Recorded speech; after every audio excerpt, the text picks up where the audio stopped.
pistol hit and never miss. It's the next chapter in the street. Fight six, get it on now. Find out who you make.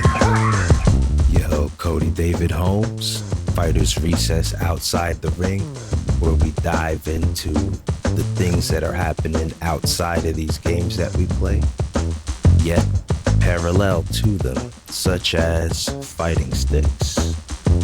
Let me ask you, have you ever felt like your diagonal inputs weren't registering like you feel like they should in the middle of a match, especially during those subtle moments, like when you're trying to go from back, like you're walking backwards, and then someone tries to like hit you low, so you just go from back to down back, but you get swept anyway?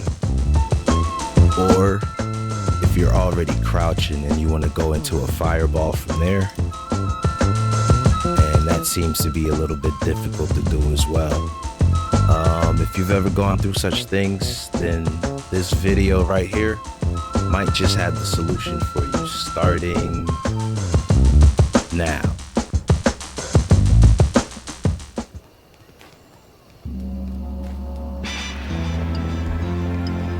Alright, so I was breaking in my new fight stick, the one that I just showed you, that was designed by Johnny Fraze. So I hit up Johnny and I was like, listen, and I explained to him exactly that same situation that I just broke down for you. And immediately he says, what you're gonna need is a bigger actuator. And I was like, actuator? So let me show you what that is real quick. So the actuator is this little black piece right here. This goes at the bottom of the lever on your fight stick. And when you move to the left or right, it'll push these little red buttons in. And those switches will register which direction you're going in. So if you move the stick to the left, it'll actually push the button on the right, which registers left. So everything is opposite in terms of the placement of the switches, right? So it says right here, the larger the actuator, the less throw and actuation distance there is for faster but more precise inputs. This is Arcade Shock. The link to this site will be down in the description. This is exactly where Johnny sent me. An actuator costs $3.95, and you can get different sizes. So for reference, the stock is 10.7. That's what I have inside of mine right now.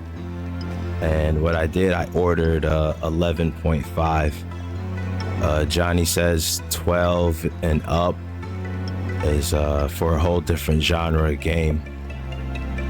So if you want to just like breathe on it, he said, and have it registered, then you want to go with something like that. So I was like, all right, let me go with the 11.5 and just see how that flows. I wanted to get a 12 also, but they're not available. But yeah, that's what an actuator is. So what I ended up doing, I ordered one of these bad boys in the mail. Let's see what's inside.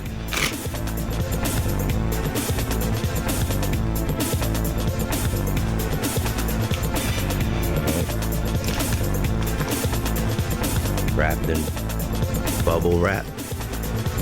I'm about to pop these off camera. And there you have it, your actuator. Let's check it out in the top-down view.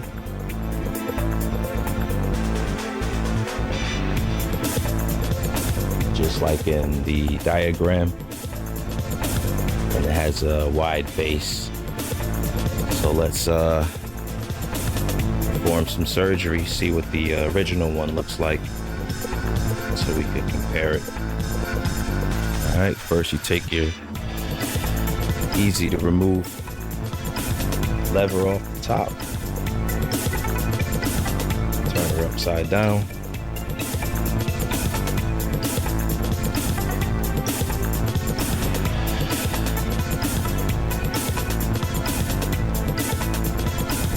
what you're gonna need is a small ass screwdriver. I find in my line of work, whether it's gaming or anything, basically tech wise, you're always gonna need small ass screwdrivers. So at some point you just gotta give in and get one of these.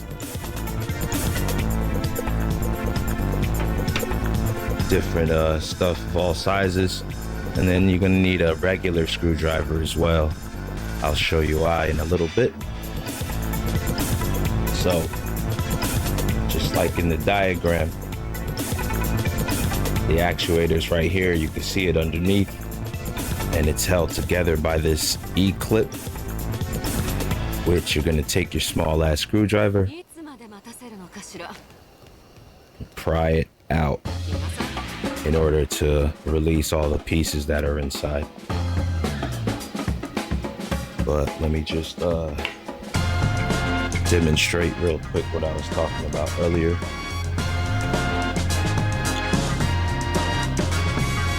Bam, I got that back on. So you can see if I hit down, it moves up and it's triggering the button in there. Right, left, right, down, up. And you can see the actuator at play. So by putting a wider one on the inside, it'll hit those switches much quicker.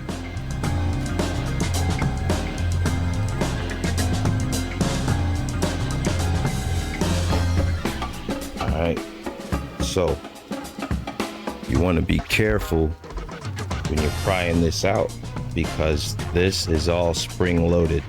There's a spring inside of this that's pushing against this clamp. So as I pry it out, the spring will just pop out and pieces will fly everywhere. So what you want to do is just hold it down with your finger to stop that from happening.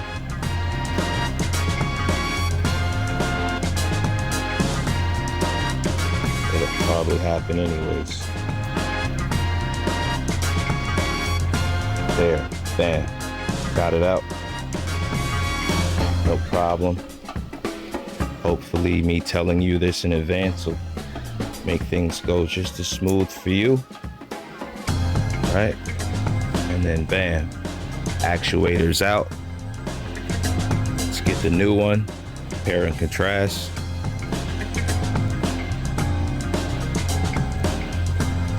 Yeah, that's wider.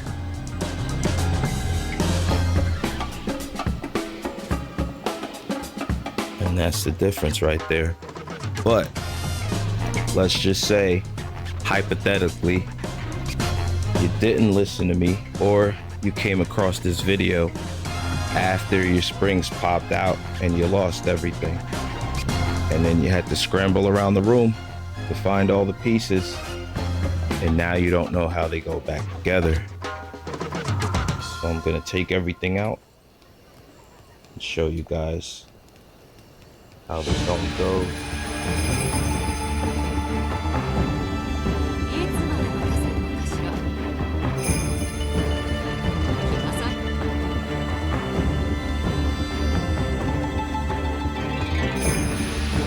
Alright. Boom. I'll get a white towel so it's easier to see everything. Alright, so you're gonna have your lever. This is a fancy, easy, detachable one, so this might all be one thing. But anyway, what you want to be concerned with is what's on the top and what's on the bottom. And by top, I mean what's on top. And by bottom, I mean what's on the bottom. Alright? So this is all going to be on the top. Your lever. And then that's going in. And this right here, it's like a bowl shape. You want the smaller end going in first, because this is what's going to stop it from dropping through the stick, right? That goes there. That goes in there.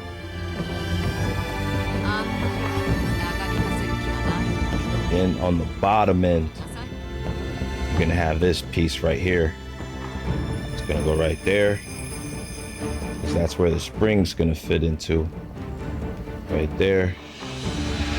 That's what popped out on you. Then you have the actuator that goes into the spring. And then finally, the E-clip at the very bottom. So that's the assembly, how it goes back together, just in case all of this pops out on you.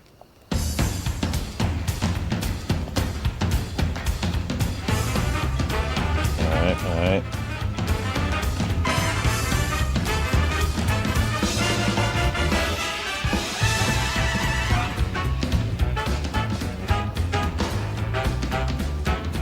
So, with all that said, I'm gonna take this old actuator, put it aside, get my new wider base one.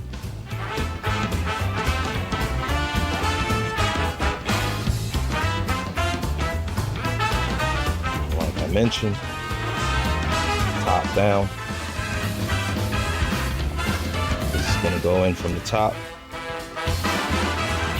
Because this black piece is there, it's gonna stop it from falling through. See? I can pull down on it, it ain't going nowhere, right? So then on the bottom end,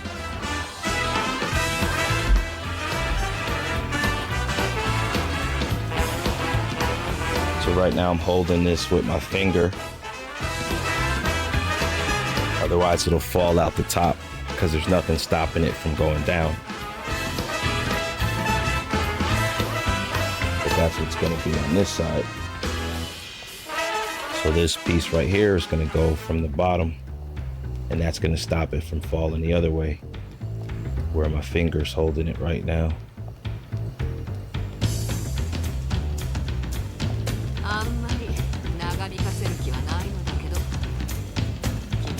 All right, good to go.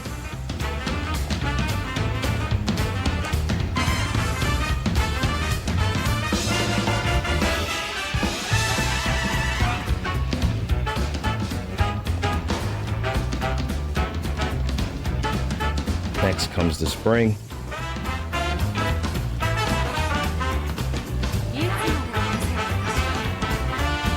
Finally, our brand new actuator.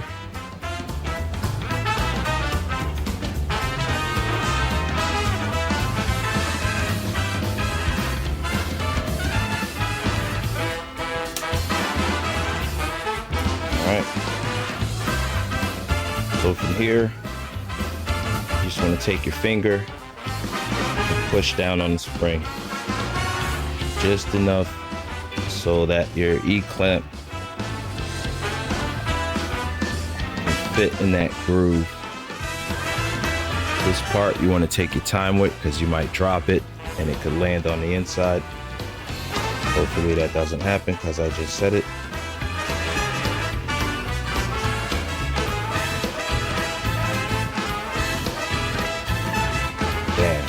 Whoop.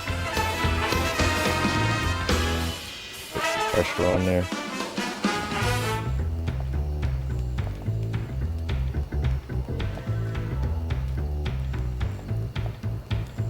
And this is the part where I said a regular screwdriver will come in handy, because you can use that to push on the clamp.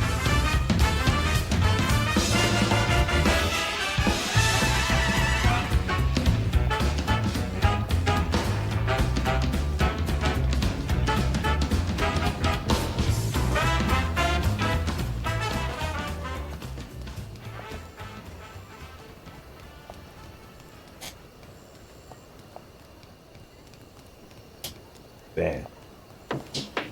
Just like that.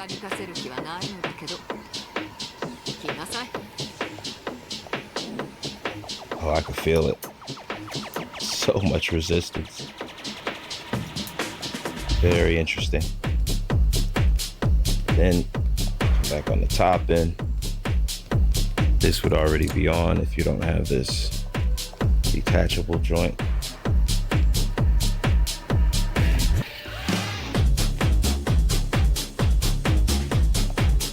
me listen for that. Click sound. Yeah. It's like crunchy, bro.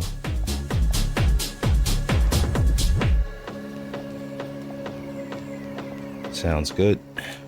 Feels good.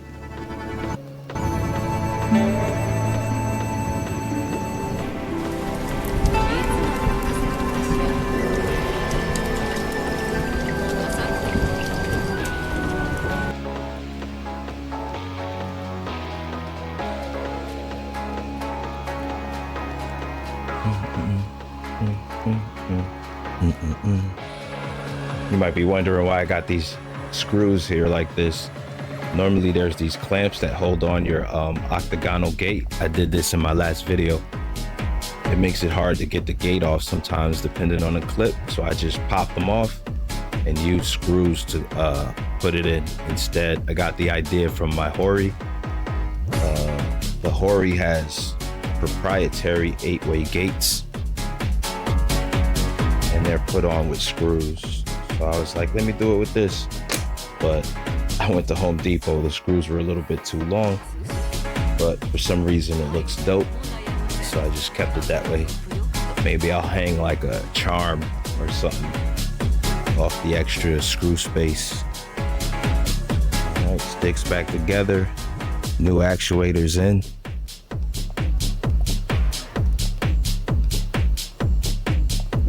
Plug her in.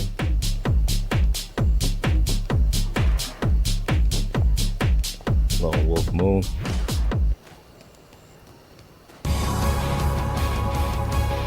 Alright. Registering down. Down, back. Ooh, I can feel it. Down, back. Back. Up, back. Up. Up, forward, forward. Definitely 100% less room. And we're gonna get these off. A little bit of Geese Howard playing.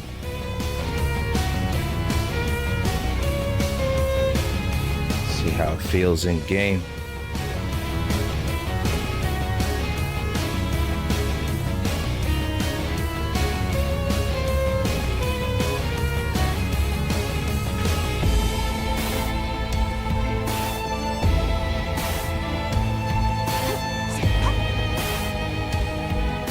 Oh man, I like it already. Yep. This one I'm talking about, walking backwards to down back. It's like real quick. Uh-huh. Uh-huh. Okay. Uh-huh. Ooh, look at that. Now I gotta like relearn the timing. Or do I? Uh-huh. Try the other side. Yeah. Yep, yep. Uh-huh. Uh-huh, uh-huh, uh-huh, uh-huh. Bro, totally different. Totally different. I love it.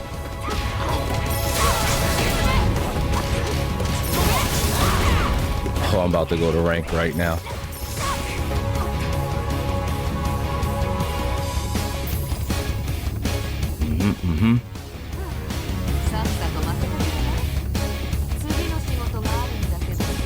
So yeah, ladies and gentlemen, that is how you replace an actuator.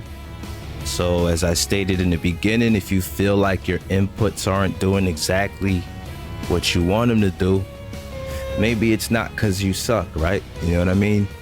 To have, oh, I'm just not good at that, or oh, I can't do a dragon punch from a crouching position, or whatever the case might be. It pays off to not be down on yourself right away. Maybe there's an intricate little piece to the puzzle that you could change. Maybe there's something that you need crafted exactly the way that you are, the way that you operate, to help you do it the way you're supposed to, that you were built to do it. You know what I'm saying? Just like learning, like people assume certain people are dumb, but maybe they just need to learn a certain way. And once they do, they turn out to be little geniuses. You know what I'm saying? So always learn as much as you can about whatever craft you're involved with, and make those adjustments. Speaking of crafts, you know what I'm saying? Shout out to Johnny for instantly knowing exactly what I needed. And as I just demonstrated, he was on point. I needed a larger actuator. This guy, he knows his fight sticks. And that's why I am making sure that I cast my vote for him so that he's nominated for the Evo Awards. All you gotta do is just go to evo.gg/awards and let's see if I can pull that up real quick. So we got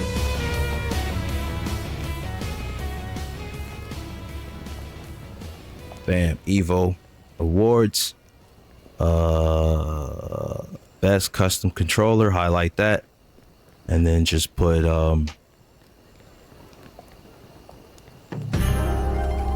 Johnny Phrase, all caps, space 4TW. If you ever worked with him or if you ever had a fight stick with him, then you already know what it is. If you join him on his Discord, you can ask him any questions. He'll answer as soon as he's available. He'll help you out with whatever your needs are. He's dedicated. He hosts events. He helps other people with their events.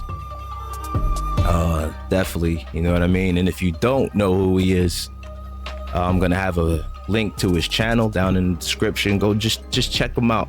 See his passion, see his enthusiasm, see his craftsmanship. Beautiful sticks, video after video after video. He puts in the work. He definitely deserves it. So if you check him out and you like his vibe, make sure you go here and cast your vote for him. Yeah, thank you, Johnny. Thank you guys for watching. Like, share, and subscribe. Help the channel grow and all that good stuff.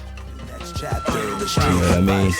I'm happy with the results. I can't wait to go on the rank and actually land what I'm trying to land. You know what I mean? I wish I did this before seasons beatings too, but you know, life lessons. Either way, peace. That's my word. Put my quarter in the cabinet because it's my turn. Raging demon when I burn. Instant murder occurs. Die 1,000 deaths in a single second of blur. Push you off of me with a tech. Hit disperse when I flip you awkwardly to your neck. Hit the curb. My wrestling superb. I'm pressed, so I stress to aggressively be better than the greats ever were. Until the war is won, we ain't safe on this earth. And to all my warriors, we await your return. It's the 6th chapter of a legendary fist. Welcome to the